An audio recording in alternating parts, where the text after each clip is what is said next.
Bonjour, nous sommes le mercredi 22 janvier 2025 et le sujet est Mars, Donald Trump et Elon Musk.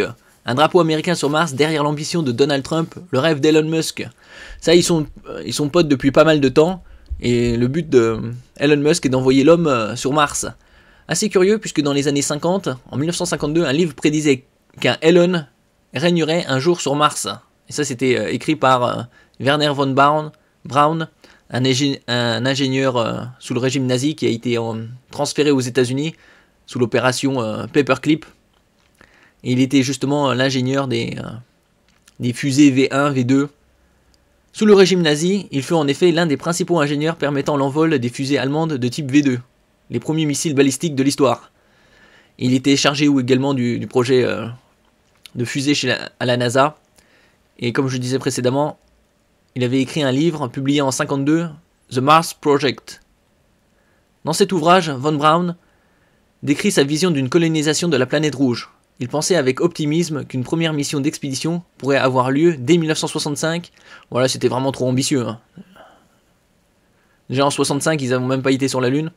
Et que le meilleur moyen d'y parvenir serait de lancer un équipage de 70 personnes à bord d'engins directement assemblés en orbite Terre basse. Bon, après... Et donc dans cet ouvrage, il y a justement une personne qui s'appelle Elon. C'est assez curieux tout ça. Après avoir décroché la présidence américaine et une bonne place dans l'ordre diplomatique mondial, Donald Trump regarde vers les étoiles.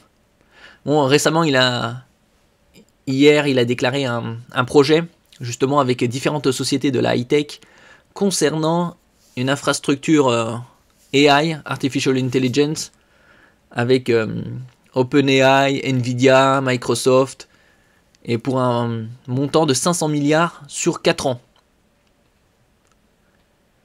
Donc, avec des robots, combiner tout ça, pourquoi pas. Mais de là, d'envoyer des hommes sur Mars, ce sera assez compliqué.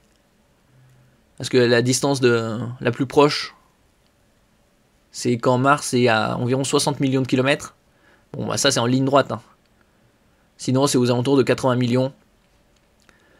Le 5 octobre 2024, c'est flanqué de son t-shirt Occupy Mars que le milliardaire avait rejoint sur scène Donald Trump, dont la campagne électorale battait alors son plein. Déjà PDG de Tesla et de SpaceX, l'entrepreneur sud-africain vient d'enfiler une autre casquette, celle de supporter et banquier de Donald Trump. Oui, puisque là, c'est le numéro 1 au niveau mondial, en termes de richesse, environ 250 milliards. Après avoir injecté plus de 110 millions de dollars dans les ambitions de son poulain, il se retrouve désormais chargé de l'efficacité gouvernementale, murmurant à l'oreille du nouveau locataire de la Maison-Blanche, Elon Musk, compte bien faire de la conquête de Mars une priorité dans l'agenda présidentiel. Est-ce qu'il y aura un homme sur Mars avant la fin de la décennie, comme disait JFK dans les années 60? Un homme sur la Lune avant la fin de la décennie des années 60. Depuis une vingtaine d'années, l'homme le plus riche du monde est omnibulé par la planète rouge qu'il aimerait être le premier à coloniser. Convaincu qu'il n'y a pas d'avenir sur Terre, bon, ça, il a dit que l'avenir de l'homme serait dans l'espace. Pas nécessairement qu'il n'y a plus d'avenir pour l'humanité sur Terre. L'homme d'affaires assimile la ruée vers Mars à une assurance vie sur la vie. Oui, parce qu'il pourrait y avoir plein de conflits, entre autres, surpopulation. Pour arriver à ses fins, Elon Musk a fondé l'entreprise spatiale SpaceX en 2002, désormais évaluée à 350 milliards de dollars, 336 milliards d'euros. Bon, de toute façon, ce sera bientôt $1, €1. Bon, est-ce qu'il réussira? Déjà qu'ils envoient des robots humanoïdes, on verra ce que ça donnera. Merci pour votre écoute et à la prochaine.